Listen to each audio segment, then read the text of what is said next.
Welcome to Mystic Realms Recap. Please like, share, and subscribe. Enjoy today's episode. Lux's eyes had already turned bloodshot. As the guildmaster, he was receiving death notifications in real time.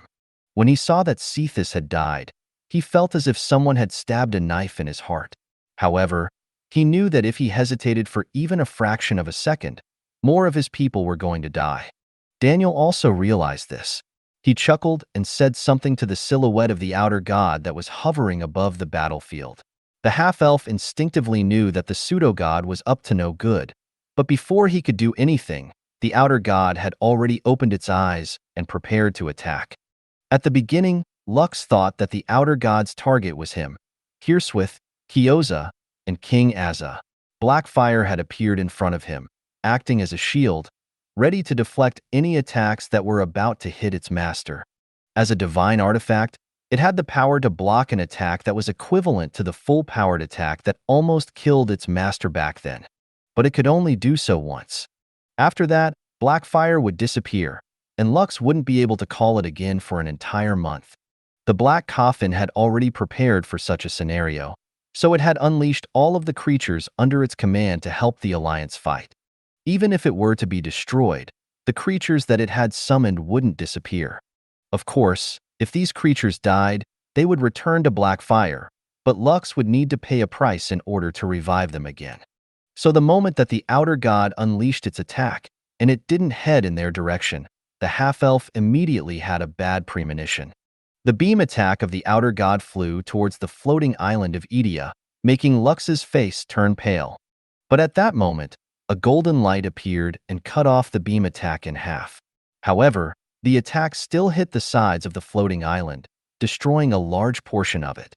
When he saw the notification that Keen had died, Lux roared in anger, making the pseudo-god chuckle. Daniel. Lux's killing intent manifested, and Deus Gigantia answered his call. With a slash of its giant sword, all abyssal creatures blocking his path were instantly annihilated, creating a clear path that led to the hateful pseudo-god who had killed two of the people he held dear in his life. Although Cephas was annoying and arrogant, he was a very loyal person. The Dragonborn wouldn't hesitate to stand on the front lines of a battlefield in order to protect his friends, even though he didn't like the concept of dying. Keen, on the other hand, had accompanied Lux on his adventures alongside Kai. The swordsman only spoke a few words, but whenever the half-elf needed his help, he would be there to stand by his side. Before they left Elysium, Rose secretly talked to him in private and asked him to keep an eye out for Keen. "The two of us agreed to get married after this battle is over," Rose had said back then.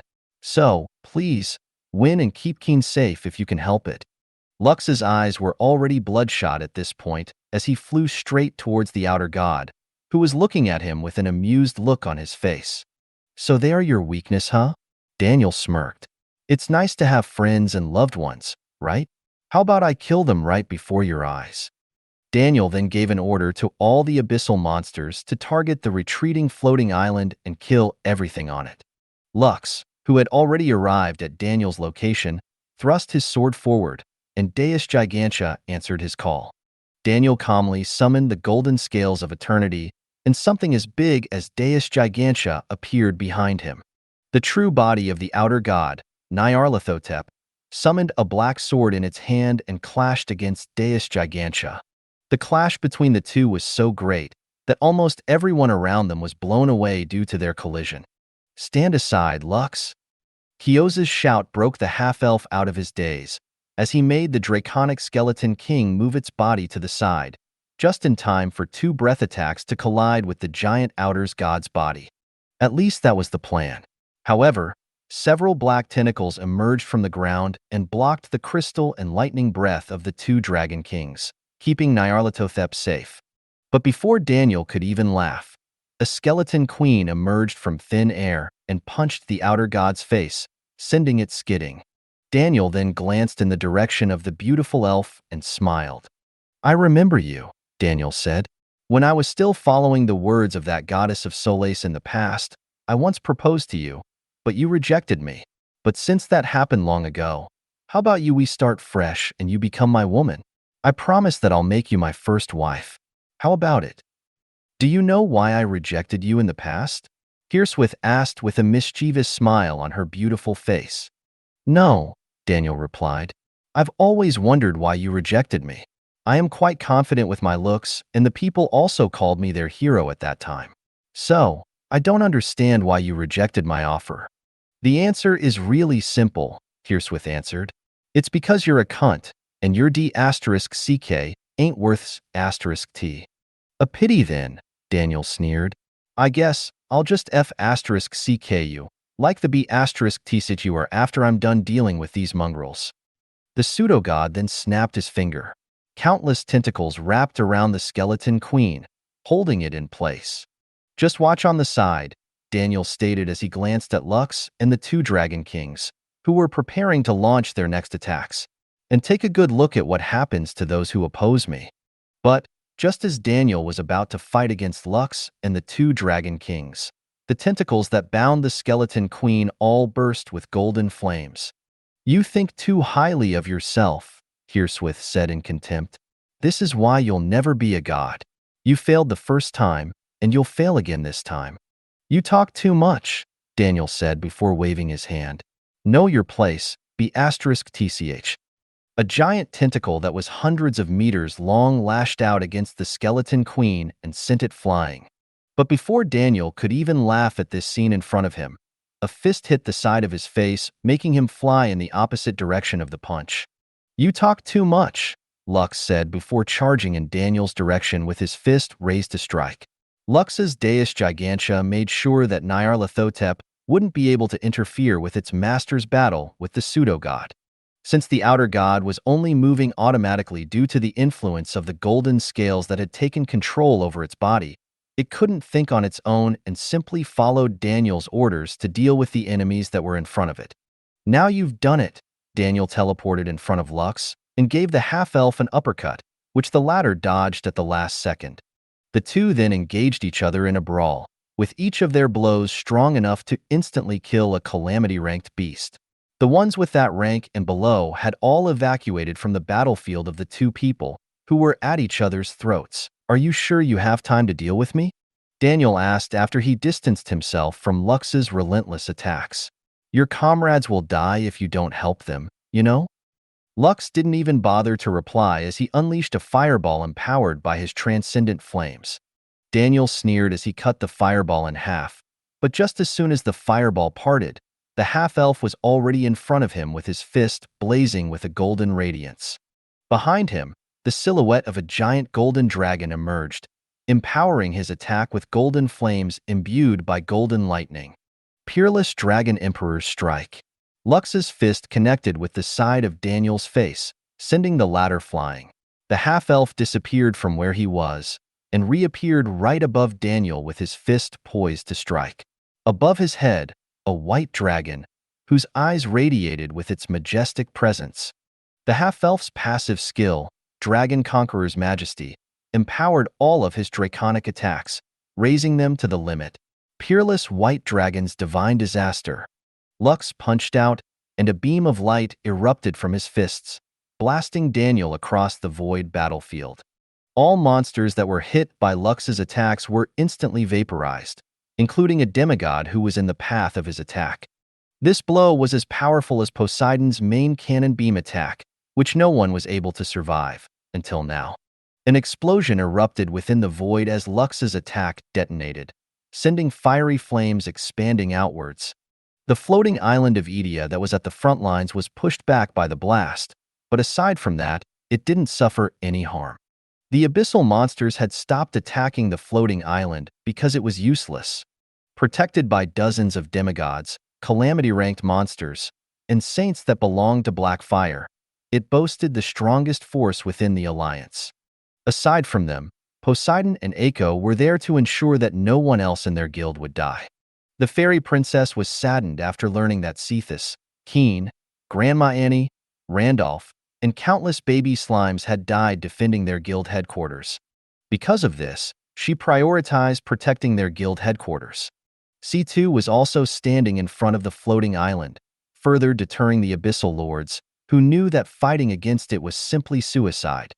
A 2-meter-tall black wolf with the wings of a griffin and the tail of a snake, ordered his subordinates to stop attacking the floating island and just watch the battle for now. He was none other than Marcosius, who had once defied Daniel in the past. The Abyssal Lord had no intention of sacrificing all of his men in this conflict. The Abyssal Lord understood that the outcome of this battle wouldn't be decided by the Abyssal Lords or the members of the Alliance. Whoever wins between Daniel and those 4 people will decide the outcome of this war, Marcosius thought. He didn't really like Daniel and even wished for the latter to be defeated in battle. As long as he died, the Abyssal Lords would no longer need to continue fighting this war. Similar to him, there were other Abyssal Lords that had no intention of invading Solais and Elysium. Not all of them were warmongers, and there were many who preferred to stay in their territories within the Abyss. Perhaps, the Abyssal Lords also realized this fact, so they also stopped their attacks. The 2 armies suddenly had a ceasefire, distancing themselves from each other. They then watched in the distance as Daniel emerged from the blazing inferno, mostly unharmed, but not unscathed either. "That stung a bit," Daniel commented. "Like an ant bite." "Good," Lux replied. "There's more where that came from." As soon as he finished talking, 4 beams of light flew past the half-elf and collided with Daniel's body, creating another world-shaking explosion. Hirswith, Kyoza, King Azza, and Poseidon all unleashed their strongest attack at the pseudo-god. Nyarlathotep was currently fighting against the Skeleton King and the Skeleton Queen, so it wasn't able to go to its master to defend him. Truth be told, Daniel could easily dodge those 4 attacks if he wanted. However, at the last second, he found his body momentarily frozen, unable to evade the attacks that were headed in his direction. "Did we get him?" King Azza asked as he looked at the raging inferno in front of him. Lux stared long and hard on the spot where Daniel was hovering a while ago. Calypso was right beside him, and the 2 of them had used his taunt skill, Dual Divine, at the same time, preventing Daniel from escaping. Since the latter was a pseudo-god, the most that this taunting technique could do was momentarily hold him in place.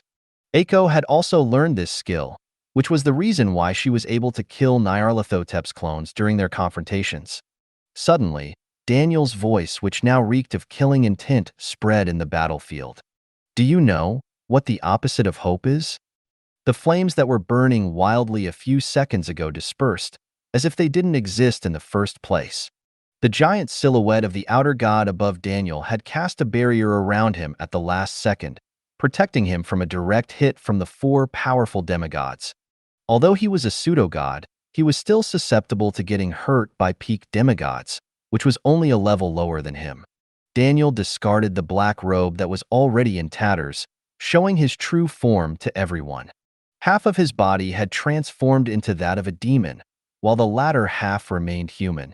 His long black hair fluttered behind his back as a powerful aura radiated from his body. He looked like someone in his mid-20s, and even with the other side of his face transformed into that of a demon, it was very easy to tell that his looks were above average. The barrier that the outer god had created shattered, revealing a golden candle hovering in front of Daniel's chest. "None of you know what the opposite of hope is?" Daniel chuckled as the golden candle in front of him glowed brightly. "The opposite of hope is despair, and I will make sure that all of you understand what despair means." The pseudo-god then encased his demonic arm with purple flames, channeling it to the golden candle in front of him. The moment he managed to claim ownership of the Pillar of Hope was the time when his enemies would truly understand the meaning of despair, which he wanted them to feel so badly. Daniel had acquired the Pillar of Hope not long ago. But unlike the golden scales, representing justice, which he had already conquered as his own, the golden candle was still not under his influence. The reason for this was simple. He had just stabilized his control over the golden scales after using it to revive Nyarlathotep. Because of this, he didn't have the time to convert the Pillar of Hope to become the Pillar of Despair, which would have further increased his strength. However, as his purple flames tried to refine the golden candle, something unexpected happened. The candle shone brightly and flew upward. It hovered over the void battlefield and created a barrier upon itself, preventing him or anyone else from getting near it. Suddenly, a voice, which no one could determine if it came from a young girl or boy, spread in the surroundings. To those who wish to gather the pillars of eternity, I am here to give you my judgment, the candle of hope spoke. Only the one who remains standing in the end will gain my power, for that is what it means to represent hope. Daniel frowned after hearing the declaration, but in the end, he just snorted. No one gets to tell me what to do, Daniel stated. It is my will that decides everything. The eye of the outer god once again opened as it directed its gaze on the golden candle hovering in front of it. Amidst the darkness, the light of the candle that seemed as though it could go out at any moment held firm, despite the powerful pressure that the outer god was emitting. Suddenly, a thin purple beam of light emerged from the eye of the outer god and flew towards the pillar of hope. Aya. At that moment, a giant golden anchor appeared in front of the golden candle and blocked the purple beam of light. Eiko, in her fairy princess form, suddenly appeared out of nowhere, surprising Lux and Daniel. Even the baby slime had no idea why she was able to traverse such distance when she was still on Poseidon's deck and protecting the floating island of Edea from the abyssal monsters. She just felt that no matter what happened, she couldn't allow that purple beam of light to hit the pillar of hope. A sound that was similar to nails scratching a blackboard reverberated in the surroundings. This lasted for a few seconds before everything descended to silence. The golden anchor once again shrank and transformed into an anchor-like sword, held by the fairy princess who was hovering beside the golden candle. Eiko still didn't know why she was able to teleport beside the candle. The only explanation she could think of was that for some reason, the Pillar of Eternity felt as if it was part of her family. Yes, the pillar was like a little sister to her, which for some reason unlocked a power within her to teleport right by its side. Daniel narrowed his eyes as he looked at the golden anchor in Eiko's hand. So the anchor is in your possession. Very good, Daniel stated. I'll take it from you by force. Eiko was unfazed by Daniel's comment as she returned to her baby slime form. The first thing she did was swallow the golden candle before teleporting to the top of Lux's head, holding a small golden anchor in her hand. Pa, Eiko said. Right, Lux replied. Let's show him who's boss. Eiko nodded before shifting her gaze to Daniel. F***Cur. This time, Lux didn't reprimand Eiko for cursing the pseudo-god out loud. He even praised her in his heart for saying the things that reflected what was inside his heart. Daniel smiled faintly. In the end, someone was still getting in his way. Fine, Daniel said. I guess this is also interesting in its own way. So the winner takes all, right?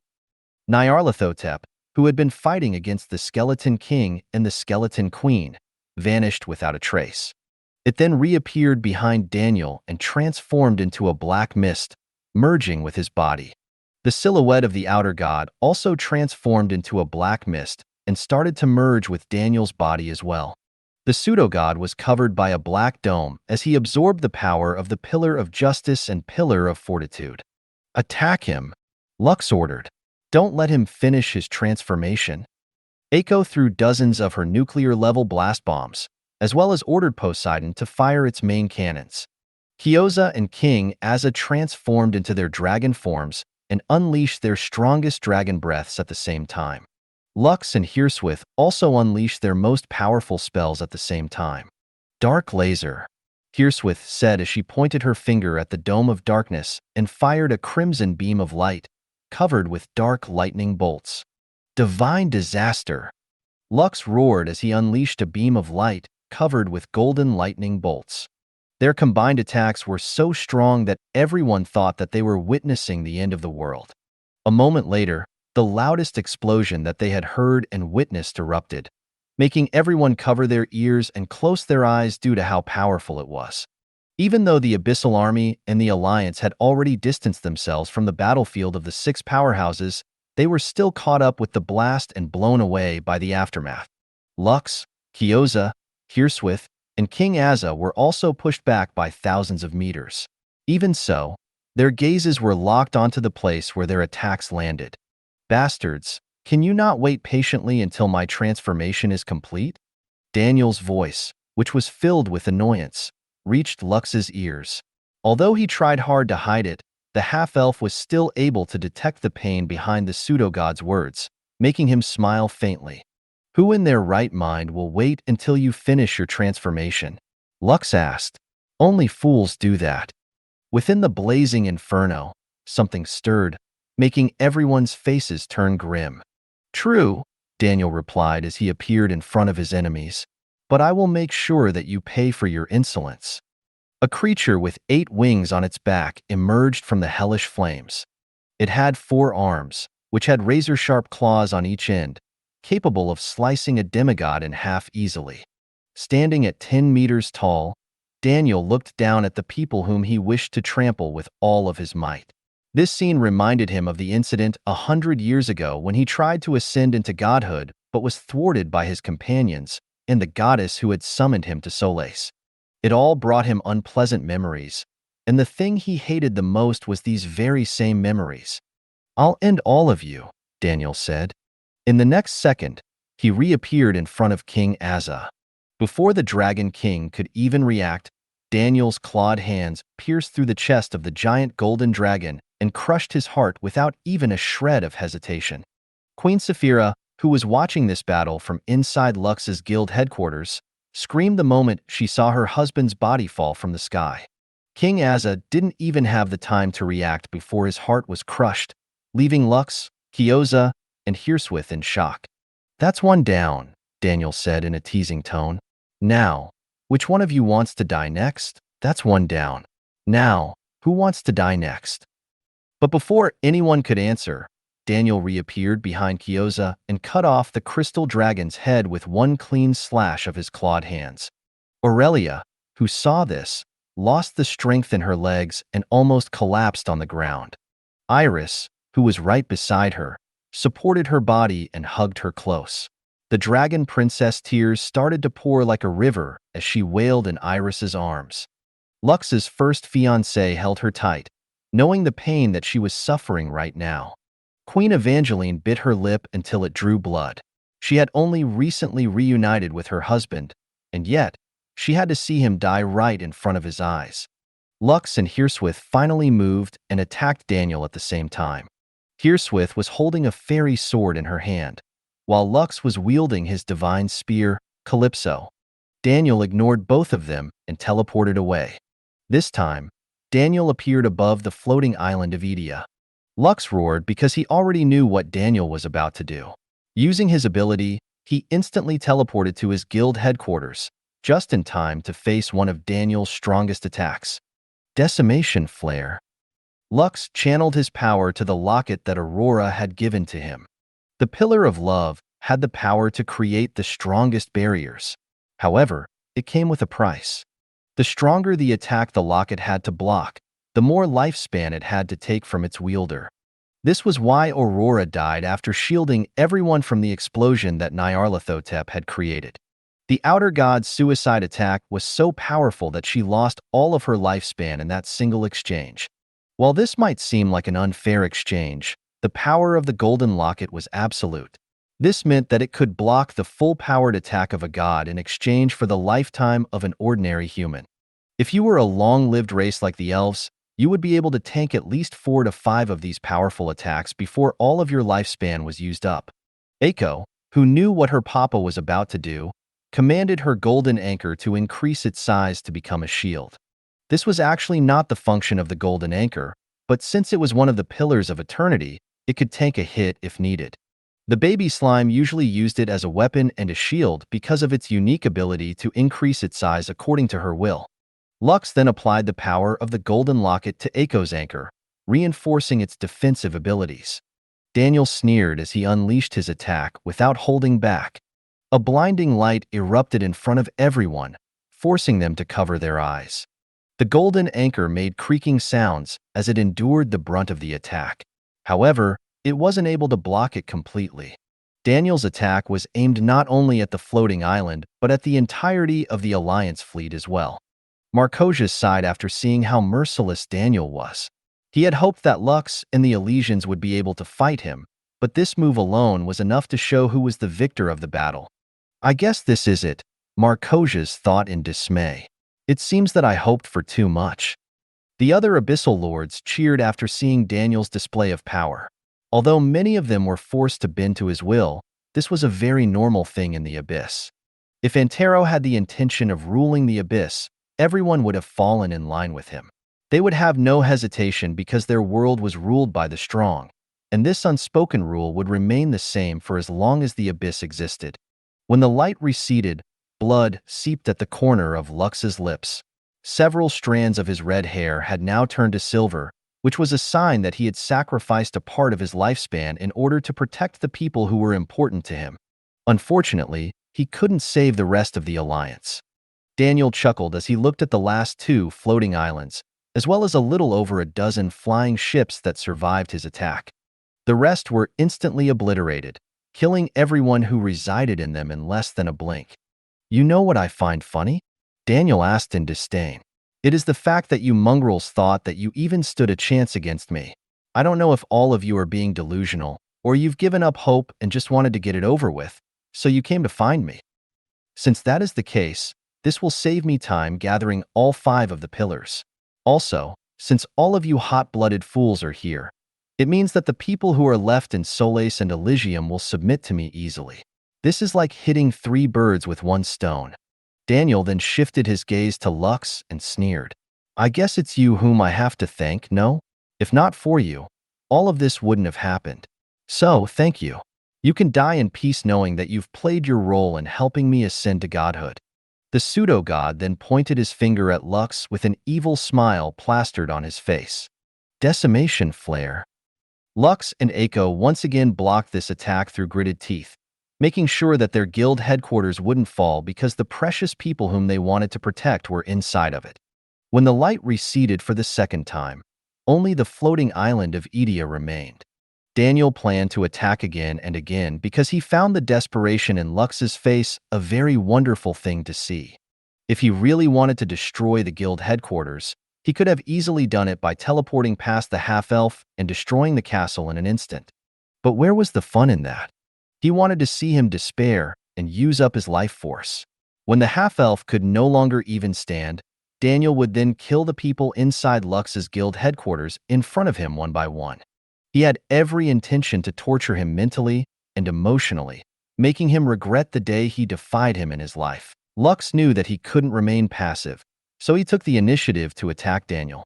But the pseudo-god was simply too fast, and none of his attacks landed on his body. Seeing that their enemy was too fast to get hit by their attacks, Lux, Eiko, and Calypso all worked together and used their taunting skill at the same time.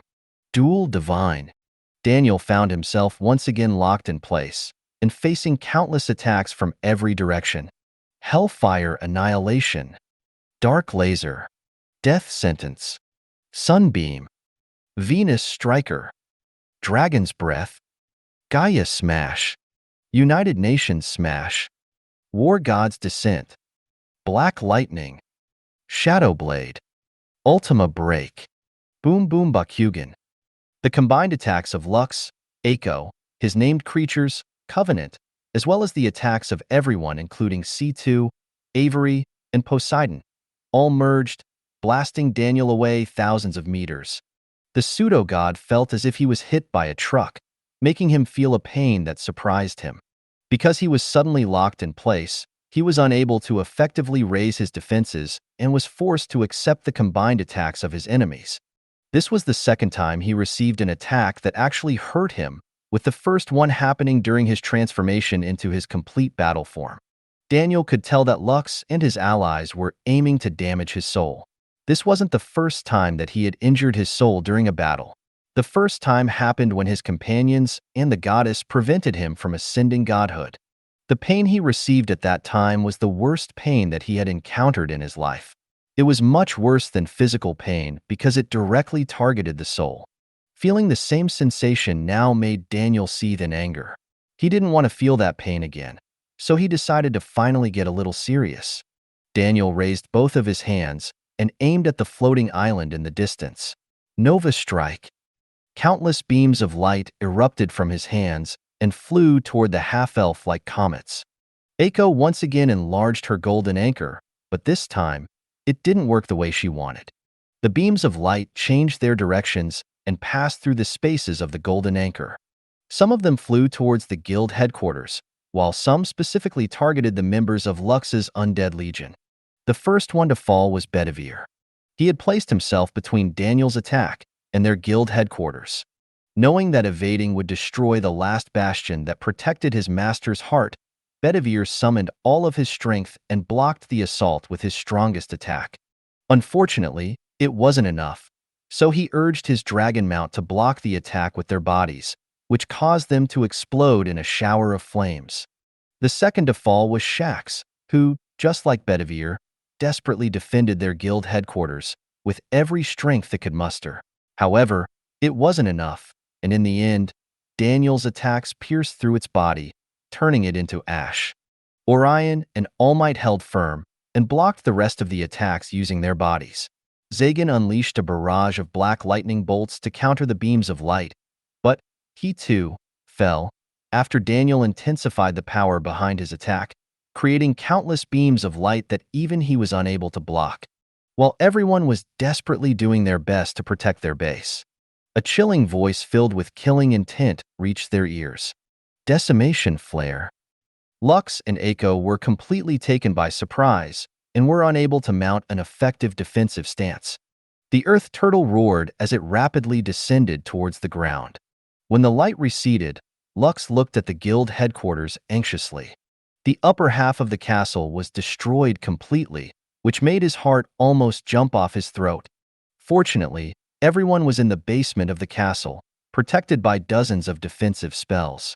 However, the half-elf was certain that even that wasn't enough to block one of Daniel's decimation flares. But before he could even sigh in relief, he saw a chilling scene in front of him. Daniel hovered right above Lux's destroyed castle with his right hand aimed at the remaining half of the castle. Decimation. New. Flare. Time seemed to move in slow motion as the half-elf watched as Daniel's attack slowly descended toward the castle where his lovers and family members were hiding. This lasted for a few seconds before the half-elf and all the defenders were blown away by the powerful explosion that made the earth turtle roar for the last time before its body shattered into countless pieces. The floating island of Edia and Lux's guild headquarters was reduced to a pile of debris that made the half-elf feel as if his heart was breaking into countless pieces. Ma! Eiko shouted with tears in her eyes as her beloved mother disappeared right in front of her. The baby slime's tears fell like rain as she cried her heart out, while perched on top of her papa's head. Lux wasn't faring well either, as his tears streamed down the side of his face. Originally, Daniel wanted to kill the people inside the castle one by one, but decided that it would be more impactful if he just killed them all at the same time. This way, he would be able to break Lux's heart completely, making his victory taste sweeter. Daniel, who was about to attack Lux, smirked as he moved his body to the side. A moment later, Hirswith, who had tried to sneak attack him from behind, was caught in his grasp.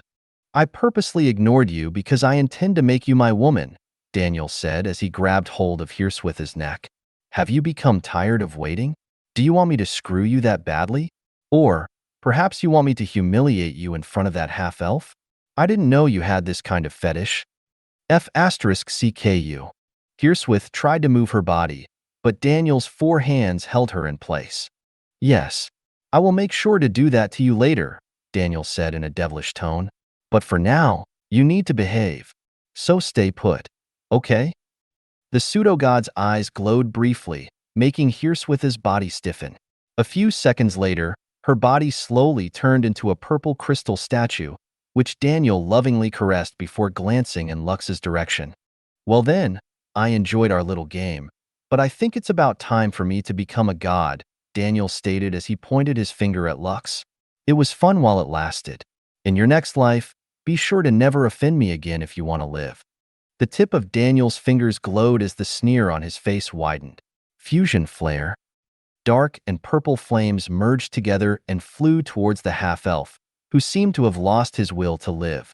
As the dark and purple flames were about to hit Lux's body, the black token that Antero had given him appeared in front of him. Lux was too heartbroken to notice anything, so he didn't notice when his world descended into complete darkness. Even Eiko, who was usually headstrong, was crying like the baby she was on top of her papa's head. Everyone and everything that they wished to protect had been destroyed by the pseudo-god, who desired to ascend into godhood. Suddenly, a soft sigh reached their ears, pulling their eyes to the person who appeared before them within the darkness that was darker than black. "Long time no see, Lux. You seem to be in a pinch right now." The half-elf wiped the tears in his eyes because his vision was too blurry for him to see properly. Even so, he recognized the owner of the voice that called out to him, a voice that he thought he would never hear again. "Master," Lux said as he reached out towards AP, but his hand passed through his body. GAP didn't seem to mind and even took a step back, smiling at the half-elf whose face was stained by his tears, alongside Aiko's own tears as well. "The one you are fighting against is someone who almost succeeded in becoming a god," AP stated as he closed his eyes. "Even I would not be able to win against him if I tried." A brief silence passed between them before JP finished what he was trying to say. "But you are different, Lux. You have something that I don't." GAP then lightly tapped his chest, making the half-elf look at his own chest.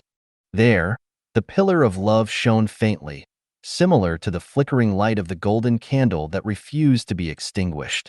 Aiko opened her mouth and spat out the pillar of hope, which hovered in front of the half-elf, as if to give him hope. "The pillars of eternity were made to save lives, not take them," JAP explained.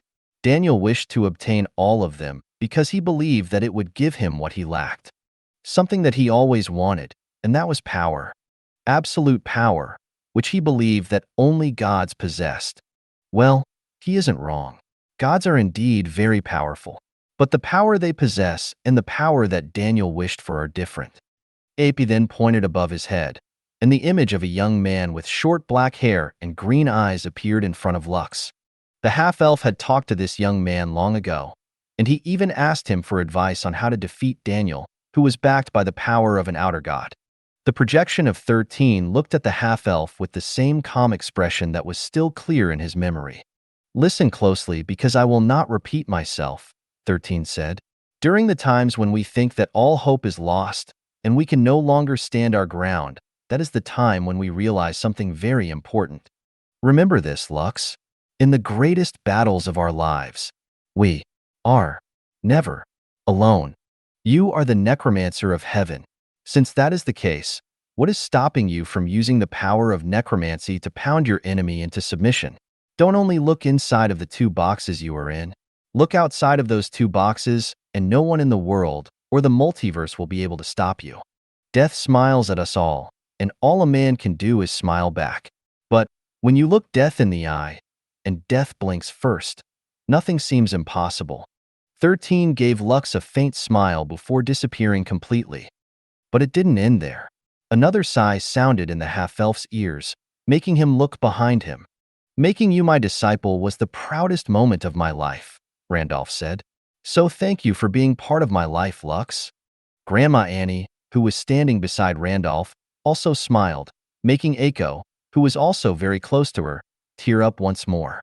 "When I first saw you in Leaf Village, I thought I was just imagining things. Not once did we ever have a foreigner come who wasn't a dwarf, so I thought that you were a very special existence.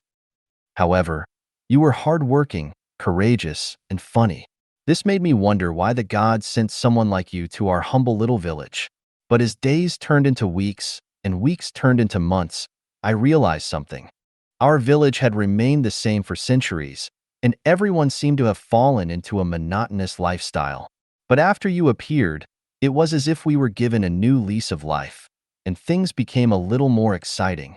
Grandma Annie's smile widened, as if she was a teenage girl who found something very new and exciting. "I can still remember the day I saved you from the dungeon outbreak. You were too weak to defend yourself back then.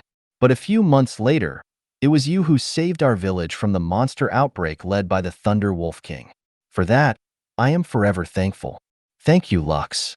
One by one, countless souls appeared around the half-elf like golden glowing lights. So many souls surrounded him that it illuminated the darkness where he was earlier. "Back then, you were so weak," the draconian kobold, Cadmus, said. "So weak that I could have easily killed you if I wished for it. Now, I'm glad I didn't, because if it weren't for you, I wouldn't be here at World's End. This is something that our clan can brag to the other kobold clans for generations to come. Beside Cadmus, Lux saw his friend, Keen, who had an unwavering look on his face. You and Kai were my first true friends. If not for the two of you, I wouldn't have met Rose. Back then, I was looking for the true meaning of peace. Even now, I still haven't found it, but I believe that I will get to see it someday. Beside Keen, a green-haired half-elf gaze raised his clenched fist and pointed it in Lux's direction. I plan to live this life of mine only for revenge, Gerhardt stated. I thought that after I finished avenging my mother, I could close myself off from the world and live like a hermit. But after meeting you and everyone else, I started to think that perhaps there was more to life than revenge. For the first time in my life, I had friends. Real friends whom I could count on during the tough times of my life. I'm glad that I was able to experience something like this at the end of my journey. Suddenly, a burst of loud laughter reverberated in the surroundings, making Lux bite his lip because the bastard, Cephas, had decided to make his appearance at this time. Filthy lowlander, you were blessed to have someone like me as your companion, Cephas declared. Without me, you wouldn't have become as strong as you are now, so you should get on your knees and thank me properly, oi.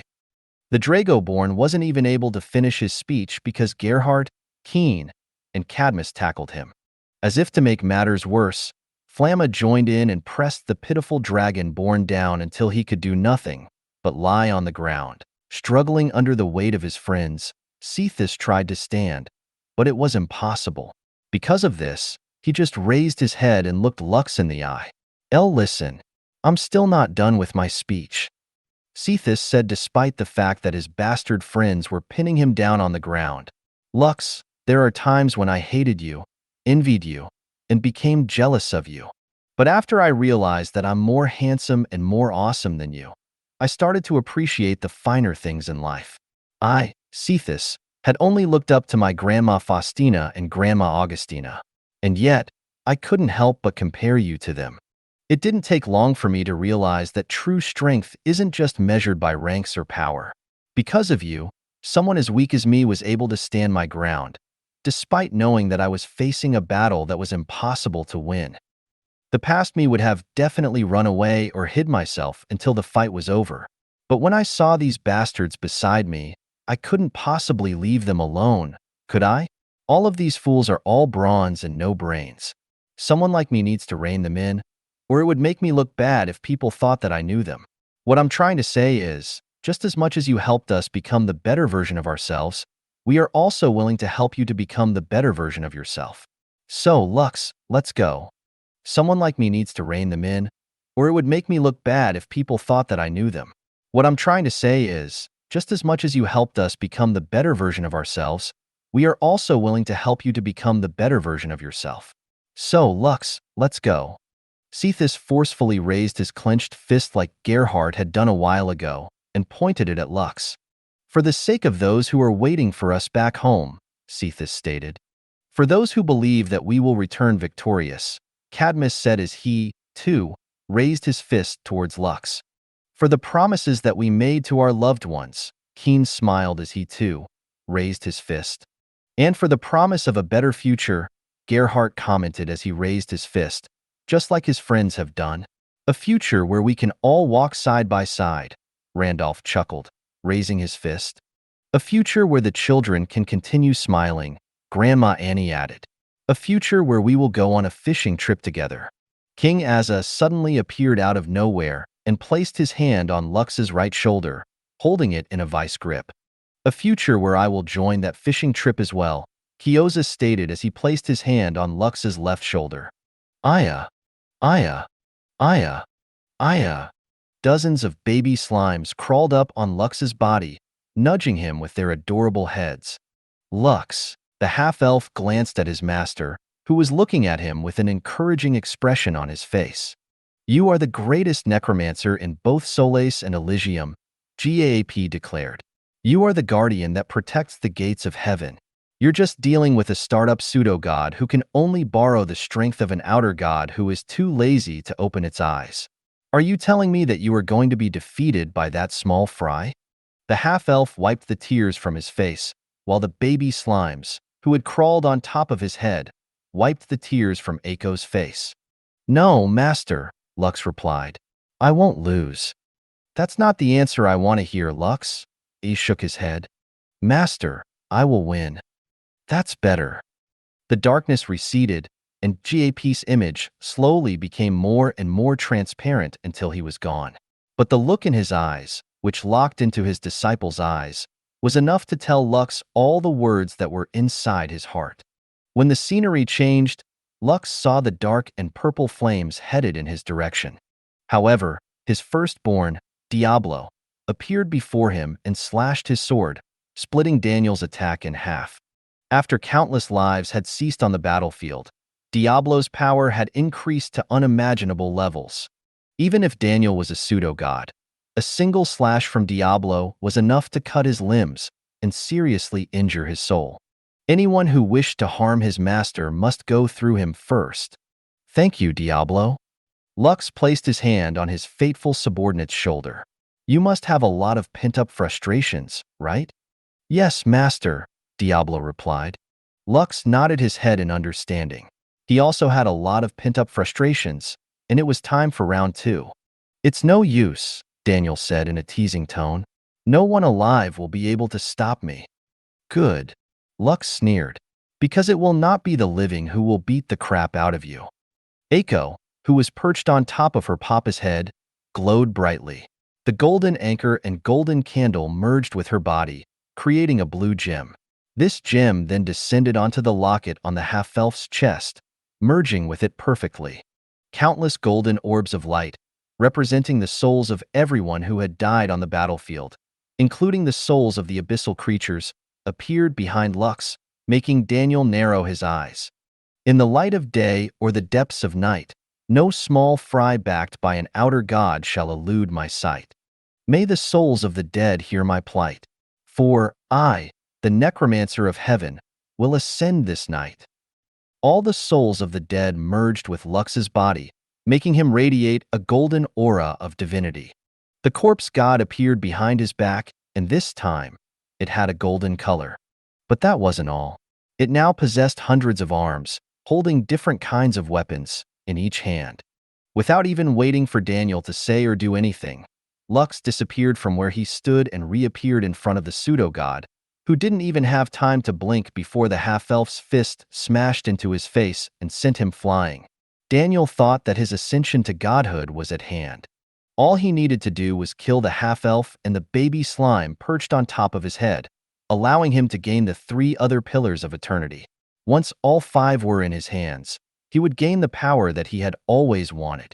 But just as he was about to kill the young man, Diablo interfered and split his attack in half, making him arch an eyebrow. He didn't expect that an undead could possess such strength, making him feel intrigued. However, after that brief exchange, the half-elf seemed to have regained his sanity and challenged him once again. To Daniel's surprise, the half-elf's strength suddenly had a drastic change, catching him by surprise. He only realized how strong Lux had become when the latter's fist hit the side of his face, and he was sent flying. Daniel had no idea what happened, but that single punch was enough to give him a wake-up call, making him take the half-elf seriously again. It seems you got yourself a power-up, Daniel said as soon as he regained his balance. Is that the power of the 3 pillars of eternity that you absorbed? The pseudo-god could feel the strong power emanating from the locket that was hanging from the half-elf's neck, making him narrow his eyes. Something like that, Lux replied. Despite the power he possessed, Daniel lacked the ability to see souls. He couldn't see the countless number of souls that had merged with Lux's body, fueling him the power to stand toe-to-toe with the pseudo-god in front of him. Everyone, lend me your strength, Lux said as he summoned his clones and undead legion. Thousands of undead then appeared around the half-elf, making Daniel snort. Do you think your undead legion can help you? Daniel sneered. Absolutely, Lux replied in a heartbeat. A moment later, his undead army, Poseidon, Avery, and C2 all turned into particles of light, merging with the golden locket that hung on their master's neck. Diablo, Lux's other named creatures, as well as the members of his covenant, also merged with the golden locket, further boosting the half-elf strength. Daniel didn't like what he was seeing, so he drew more power from the outer god, who was sleeping in the deepest layer of the abyss. "No matter how strong you become, I will still be stronger than you," Daniel stated. "Let's put that to the test then, shall we?" Lux sneered as his Deus Gigantia emerged from behind his back. The giant skeleton king then merged with Lux's corpse god, increasing the number of its hands to 1,000. The size of the corpse god also increased, making it nearly 40 meters tall. Daniel then stomped forward and reappeared in front of Lux, ready to strike. However, the half-elf was ready to meet his attack. Using his Spear of Longinus, he managed to block one of Daniel's clawed hands that was about to slash his face. The pseudo-god's 3 remaining claws descended toward the half-elf, with the intention of ripping him apart. However, Lux only sneered and even taunted Daniel by saying, "You only have 4 hands. What makes you think that you can reach me?" As if waiting for that moment, dozens of skeleton fists punched out at the same time, colliding with Daniel's claws. The skeleton fist shattered after the collision, but it gave the corpse god enough time to launch its deadly barrage. Aura, aura, aura, aura, aura, aura, aura, aura, aura, aura, aura, aura. Countless skeleton fists pummeled Daniel's body, holding him in place. The pseudo-god was hit several times before he counterattacked by destroying all the fists that were attacking him. However, after he destroyed one skeleton fist, another one would take its place, continuing the cycle. What was worse was that the destroyed fists regenerated completely in the span of a few seconds, making Daniel feel pressured. Lux then sneered as he allowed All Might to momentarily take over his body in order to launch his onslaught at the arrogant pseudo-god, who thought that he had already won earlier. Muda, Muda, Muda, Muda, Muda, Muda, Muda, Muda, Muda, Muda, Muda, Muda. Smash. The void battlefield shook as Daniel's body was sent flying a second time. However, before he could even regain his balance mid-air, thousands of divine cross-bolts flew in his direction and transformed into golden comets, hitting his body non-stop. Lux's corpse god had equipped crossbows in all of its hands, and they were all firing non-stop as the half-elf closed the distance between him and Daniel. Suddenly, the silhouette of the outer god, Azathoth, once again appeared above Daniel's head. This time, the outer god was no longer transparent and had more luster in its body. "Die!" Daniel roared as he commanded the outer god to attack. Opening its eyes, Azathoth fired a beam of light, which was too fast to dodge. Lux, who was locked in its gaze, didn't panic and crossed his arms in front of him. The golden locket in his chest glowed brightly, encapsulating the half-elf in a golden dome. Daniel couldn't see what was happening because he was forced to cover his eyes due to how bright the beam was. When the light receded and he was able to see again, what appeared in front of his eyes was something he didn't expect. "Two can play that game," Lux said as his corpse god equipped 1,000 cannons that were as strong as Poseidon's main cannon. Half of his hair had turned silver after his life force was used in order to block the outer god's deadly attack, but he didn't care. As he unleashed an attack that was impossible to dodge, the only thing on his mind was to make the pseudo-god feel a world of pain. Giga Blaster! Over 1,000 cannons roared to life and shot beams toward Daniel's direction. Just like what happened to Lux earlier, Daniel was unable to evade the beams of light and was forced to tank it using his own barrier. Unfortunately for him, the golden locket was not only capable of creating the strongest of barriers, but it was also capable of nullifying all kinds of barriers in its surroundings. At that moment, a scream that Daniel never thought would escape his lips reverberated across the entire void battlefield as Lux's Giga Blaster rained down on him, making him feel a world of pain that he hadn't felt in a long time. Daniel's body was in pain, not only due to the 1,000 laser beams that were currently raining down on him from the sky, but also from the pummeling he received earlier from Lux's corpse god. Diablo had merged with Lux, carrying with him the boost in physical and magical damage that he had accumulated during the war. Not only that, Lux also gained the abilities of all of his named creatures and Covenant members. Diablo damage, Ishtar's accuracy, Pazuzu's defense, Asmodeus' cunning, Orion's endurance, All Might's strength, Lazarus' explosiveness, King Leoric's courage, Andras' brutality, and Avernus' strong will. All of these powers and abilities combined made Lux capable of making the pseudo-god feel a world of hurt and more as he continued to attack relentlessly. "Why you?" Daniel roared. "Stop getting in my way. I will become a god. You will not stop me. Hold my blast bomb." Lux threw the blast bomb that was nearly 50 meters tall, which Echo, Glee, and the baby slimes of Leaf Town and Heaven's Gate had made in the past. The baby slime didn't dare to use this blast bomb casually because it could easily destroy the entirety of the Ford Federation. But now, the baby slime had given her papa her strongest weapon. Daniel might have been unable to dodge Lux's Giga Blaster earlier, but this one, he was confident in dodging. At least, that was what he thought when he felt his body moving subconsciously towards the half-elf in the distance.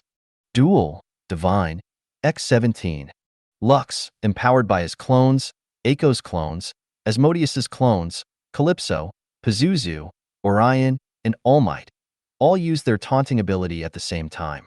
Since they had merged with Lux's body, their dual skill was something that even Daniel couldn't ignore. Lux shouted, "Eat this, you motherf asterisk cur." Echo, who heard her papa shout, also chimed in. "Boom boom Bakugan, F asterisk cur." Echo shouted. Another powerful explosion like no other made the entirety of the void battlefield tremble. Since all of Lux's attacks were imbued by his divine abyssal touch, they didn't only bypass Daniel's defenses, they attacked his soul directly. The soul of a pseudo-god was very robust, and most attacks cannot even phase it. However, Lux was different. He both had the power of the divine, as well as the power of the abyss, creating the most deadly of combinations. These two powers combined were further boosted by the half-elf's passive and unique abilities, making it one of the most destructive powers in existence. When the aftermath of the explosion subsided, Daniel, whose entire body was now covered by wounds and bleeding, appeared in front of Lux. The once arrogant pseudo-god, who had terrorized the entirety of the Alliance, was now bleeding and in pain, after Lux fully embraced the power that he possessed. But, just as Lux was about to attack Daniel and finish him off, a powerful suppression descended upon him, holding him in place. "I don't care anymore," Daniel shouted. "I will kill you, no matter what price I have to pay." The body of the outer god, who was sleeping at the deepest layer of the abyss, started to show signs of awakening. The angels, who were desperately singing and dancing to prevent the outer god from awakening, intensified their performance, putting everything on the line in order to prevent the outer god from opening its eyes. But, despite their desperate attempts, the outer god's eyes slowly opened until it was half open. From within the depths of its monstrous eyes, a golden lion statue shone brightly. Suddenly, a golden beam of light shot out from the outer god's eye and flew across time and space, reaching Daniel, who was in the void battlefield. "Arg!" Daniel gritted his teeth as the golden lion, which had absorbed a great amount of divinity from the sleeping outer god, merged with his body. Lux watched as Daniel's aura suddenly rose to the point that he was only a small step away from ascending into godhood. However, that small step was still a step away, which means that Daniel was still not a god, but he was the closest being in existence to godhood. In the past, he was only a pseudo-god because his strength had surpassed the demigod rank. Now, he was truly an existence that was about to become a god. He didn't even need to get all the pillars of eternity to ascend to godhood. He just needed one of them, and he would become a god instantly. Ha, ha, ha ha ha ha. Daniel laughed crazily. He no longer had any connection to the outer god, Azathoth, because he now absorbed the golden lion statue. He had placed the golden statue inside the outer god's body in order to borrow its power to do whatever he wanted. But now, things have changed. He needed the power to defeat Lux, so he went all out and took the Pillar of Fortitude from the outer god and merged it with the Pillar of Justice, which was already inside his body. He now felt a power that far surpassed his expectations, making him laugh out loud. His soul, which had been damaged earlier, started to heal slowly, making the pain he was feeling become more bearable. "Let's see if you can beat me now," Daniel growled at the half-elf, who was hovering thousands of meters away from him. "Are you ready to die, half-elf?" Despite that distance, he and Lux could close that gap in a heartbeat if they really wanted. Lux then raised his hand and placed a finger over his lips. "Shoo, can you not hear it?" Lux asked with his finger still pressed over his mouth. "Listen closely. If you do, you will hear them too." Daniel laughed because he thought that the half-elf was just buying time for his inevitable demise. However, since he felt that he was now unbeatable, he decided to humor the half-elf and actually closed his eyes to listen. It was then when he heard it. At first it was faint, but it was starting to grow in volume. Daniel thought that he was just hearing things, and his ears were ringing due to the silence. But the sounds he was hearing weren't the familiar ringing of the ear that people heard from time to time. No, this was different. What he was hearing wasn't ringing, but giggling. Countless giggling sounds that made the hairs on the back of his neck stand on end. Then, he saw them. A golden line appeared at the end of the battlefield that soon rushed towards them like a tide. But this tide didn't go to Daniel's direction, and instead went to Lux. "We're here, Lux." "Haha, we've come. Did you miss us?" "We have come bearing gifts." All of them answered your call. "We." Countless golden balls that had eyes in the center of their bodies gathered around Lux and giggled. Their giggles reverberated within the void battlefield, making it tremble. A moment later, these golden balls merged together, forming a giant golden gate that was hundreds of meters tall. When the gate was formed, countless eyes opened at the same time, making it the creepiest gate that Daniel had seen in his life. He had no idea what that thing was, but for some reason, countless alarm bells were ringing inside his head. "I already told you that I am the Necromancer of Heaven," Lux said with a devilish smile on his face. "Tell me, how many souls of the dead do you think there are in this universe?" Daniel's face turned grim when he finally realized what Lux was getting at. "I won't let you," Daniel roared as he took a step forward, intending to kill Lux before he could even draw out the power that was hiding from the creepy-looking golden gate. "Too late," Lux said as he jumped back, entering the gate that was slowly opening. The half-elf's body passed through the gate in an instant. A second later, a powerful shock wave blasted Daniel away, pushing him back for thousands of meters. The pseudo-god stared at the gate that was now half open and froze at the sight in front of him. Countless souls of the dead emerged from the golden gate, covering the entirety of the void battlefield.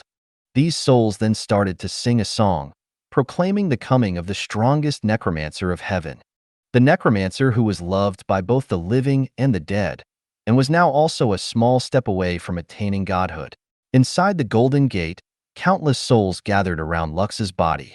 When he thought about what 13 said, along the lines of thinking outside of the box, he decided to give it a try and called out to all the souls of the dead, regardless of where they were. After meeting the gods, he knew that there were other worlds within the vast expanse of the universe, so he attempted to use his powers to reach out to them. He was doing this while fighting against Daniel despite being unsure whether it would succeed. But then it happened. Although faint, he felt them answering his call. It was also at that moment that he heard a voice that he thought he would never hear again. It was the outer god, Yog-Sothoth, who had sent Lux's wandering soul to Earth because it thought it would be more interesting that way. And now, this same mysterious god told him 4 words, and they were, "Leave it to me." Hearing those reassuring words, Lux bought time by fighting against Daniel.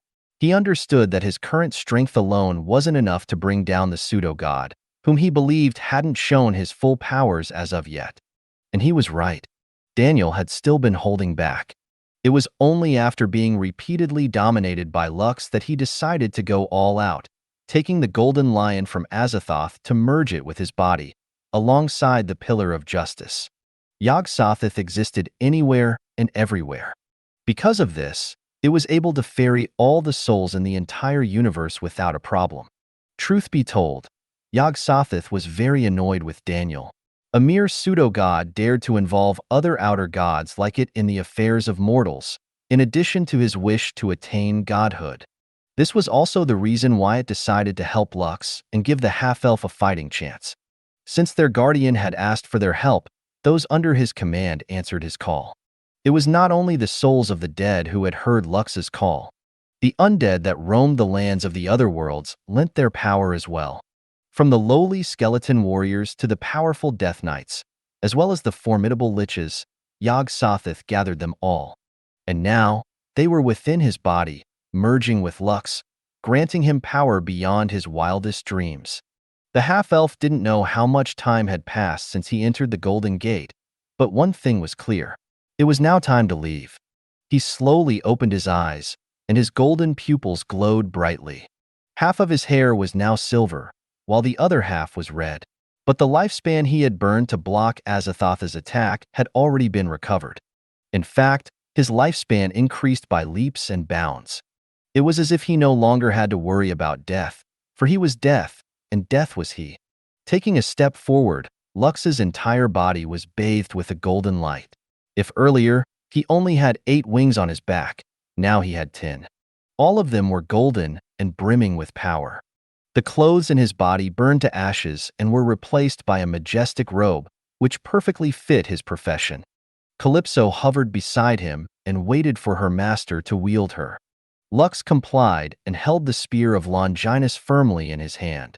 But, the moment he did that, the divine spear transformed into a golden staff that wizards used.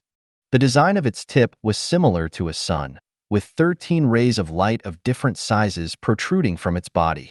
The half-elf only smiled after seeing his staff because it made him feel like he no longer had to worry about it, even if it was not a spear. "Let's put an end to this battle and go back home," Lux softly said as he took that final step to leave the Golden Gate. The moment Daniel's eyes landed on his opponent, the expression on his face immediately became grim. A single glance was enough to tell him that his enemy had become stronger again, and for some reason, he even felt that the half-elf was now stronger than him. But that wasn't all. As far as his eyes could see, there were only undead monsters around him. Whether he looked on his left, right, front, back, above, and below, he realized that he was completely surrounded. If in the past, he wouldn't think much of them, knowing that he could instantly obliterate entire armies without too much effort. But now, it was different. The undead monsters around him were different. They were part of Lux's body and an extension of his power. They would no longer be destroyed with the flick of his fingers that easily. "Don't joke around with me," Daniel shouted. "Just who are you? What are you? Why are you getting in my way? Why?" "The name is Lux von Kaiser. My profession is the Necromancer of Heaven. As to why I am getting in your way, it's because you've hurt and killed many important people to me. This is something I will not forgive. So, brace yourself. I have reserved a special place in hell just for you. F***CKU. Daniel roared as he raised both of his hands, aiming it at Lux. Decimation flare. Decimation flare. Decimation flare. Decimation flare. Decimation flare.